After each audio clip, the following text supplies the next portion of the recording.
mereka mengkonsumsi 2 sendok kecil tuna, seteguk susu, dan sebuah biskuit setiap 48 jam sekali setiap orangnya. Kemarin gua bahas seputar horor ya. Kali ini gue mau bahas sebuah momen atau detik-detik menegangkan dari tragedi runtuhnya pertambangan di Chili.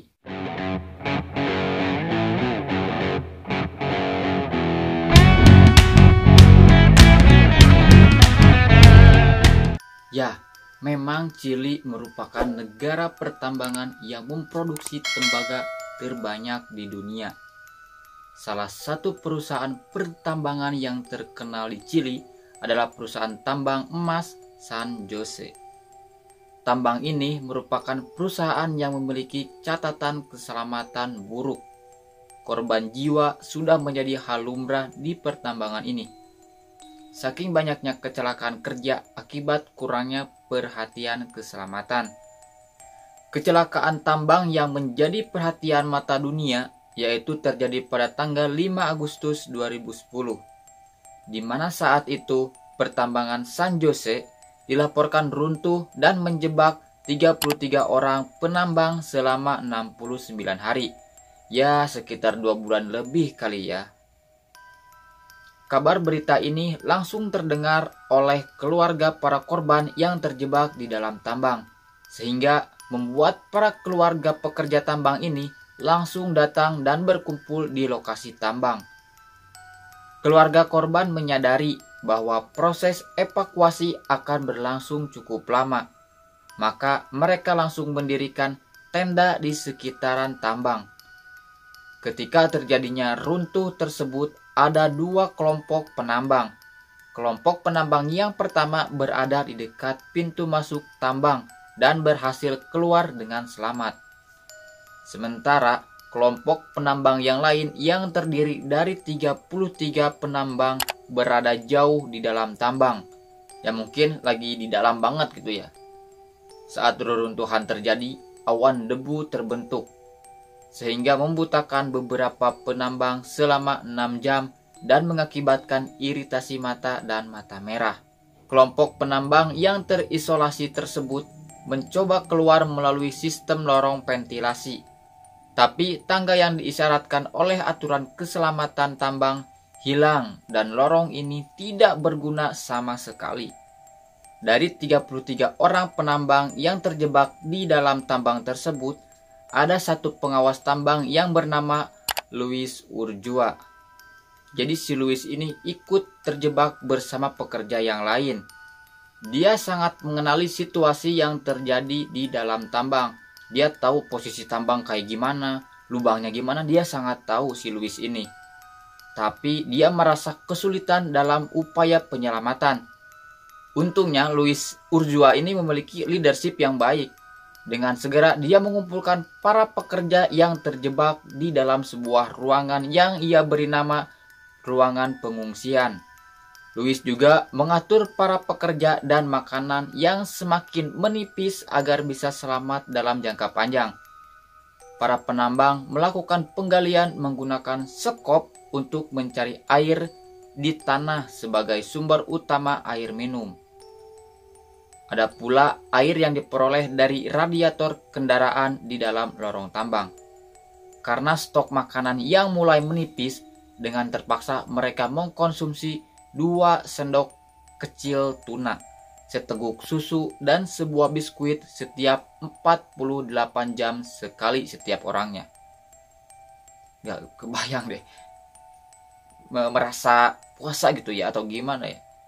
Sebagai penerangan, mereka menggunakan baterai truk untuk memberi tenaga pada lampu helm mereka yang mulai redup.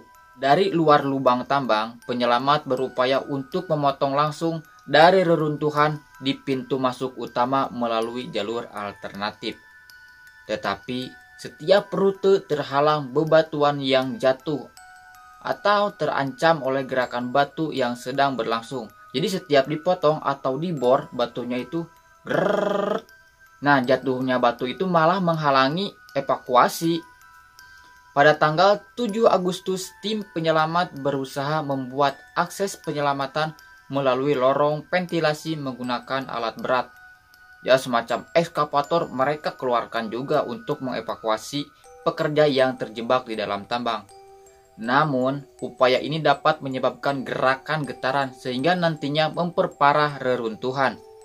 Akhirnya, upaya pertama dihentikan dan tim penyelamat langsung mencari cara lain. Upaya penyelamatan selanjutnya yaitu tim penyelamat menggunakan bor perkusi. Tim penyelamat membuat 6 lubang secara acak dengan pengeboran pada batu reruntuhan. Jadi dibor sini, bor sana, bor situ, semuanya dibor secara acak. Suara mesin bor mulai terdengar dan reruntuhan batu kecil mulai berjatuhan di pengungsian tempat para pekerja tambang berkumpul. Hal ini membuat para pekerja merasa bahagia. Pekerja tambang berharap mereka akan segera diselamatkan. Namun, upaya penyelamatan dipersulit lagi oleh peta lama dan beberapa lubang bor berbelok menjauhi target karena bebatuan keras yang mempersulit operasi bor tersebut. Para pekerja tambang pun sekarang menjadi kecewa menganggap upaya penyelamatan akan segera dihentikan dan membuat para pekerja tambang yang terjebak pasrah begitu saja. Jadi para pekerja mungkin udah kepikiran ya, gue pasti mati nih di sini. Tapi anggapan para pekerja tersebut berbeda dengan faktanya yang menunjukkan bahwa tim penyelamat masih tetap berupaya untuk melakukan penyelamatan. Pada tanggal 22 Agustus tepatnya jam 7:15 waktu setempat, bor lain mencapai sebuah jalan miring pada kedalaman 688 meter, sekitar 20 meter dari ruang penyelamat tempat para penambang diperkirakan berada di sana. Mendengar suara bor lagi yang mendekati ruang pengungsian sementara, para penambang membuat catatan khusus pada sebuah kertas dengan spidol berwarna merah yang telah disiapkannya beberapa hari dan bertuliskan "Kami selamat di ruang perlindungan", berjumlah 33 orang. Setelah ujung bor itu muncul ke ruang pengungsian sementara, para penambang dengan semangat langsung menempelkan catatan tersebut ke ujung bor. Setelah itu, tim penyelamat menarik kembali bornya. Mereka terkejut dengan catatan yang menyatakan bahwa penambang masih hidup. Beberapa jam kemudian, tim penyelamat langsung menyiapkan kamera yang akan dikirim melalui lubang bor untuk melakukan kontak langsung dengan para penambang. Di tanggal 23 Agustus, kontak suara dapat dilakukan dengan para penambang. Mereka melaporkan mengalami beberapa masalah kesehatan. Bahan makanan pun dikirim menggunakan kapsul plastik biru sepanjang 1,5 meter melalui lubang bor. Para teknisi melumuri lubang bor dengan gel untuk menjamin kekukuhan terowongan dan kemudahan akses kapsul. Selain bahan makanan, tim penyelamat juga mengirim glukosa untuk mencegah para penambang dari sakit mah, mengirimkan tablet dehidrasi, obat-obatan, bahkan oksigen dikirim menuju lubang pengungsian sementara. Beberapa hari kemudian, lubang bor lain dibuat untuk menambah pasukan oksigen dan sebagai sarana peralatan konferensi video yang memungkinkan obrolan harian bersama anggota keluarga para penambang.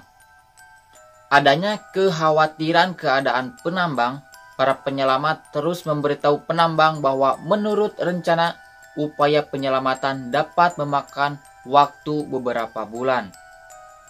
Prosedur penyelamatan penambang diumumkan pada tanggal 12 Oktober 2010. Tim penyelamat menggunakan kapsul yang diberi nama Febix yang akan digunakan untuk menyelamatkan 33 penambang dari reruntuhan. Penyelamatan pun dilakukan. Salah satu tim penyelamat yang bernama Manuel Gonzalez masuk ke dalam kapsul pukul 23:19 waktu setempat. Selama upaya penyelamatan, para keluarga yang menunggu dan tim penyelamat menyanyikan lagu kebangsaan Chili. Pada pukul 23:39 waktu setempat, Gonzales sampai di tambang yang ambruk dan mulai berkomunikasi dengan para penambang yang terjebak.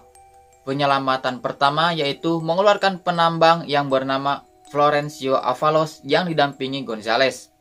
Detik-detik kejadian penyelamatan ini direkam dan disiarkan ke penonton televisi dengan sebuah kamera yang dibawa ke dalam tambang oleh Gonzales.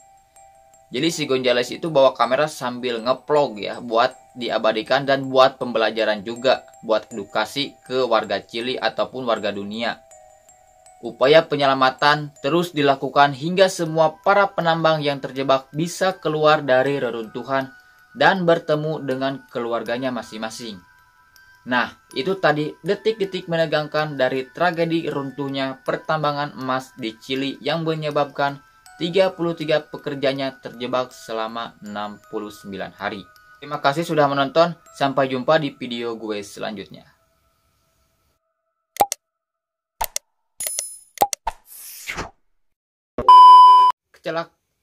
Kecelakaan tambang ya, sekitar 2 bulan. Mendengar suara bor lagi yang mendekati ruang pengungsi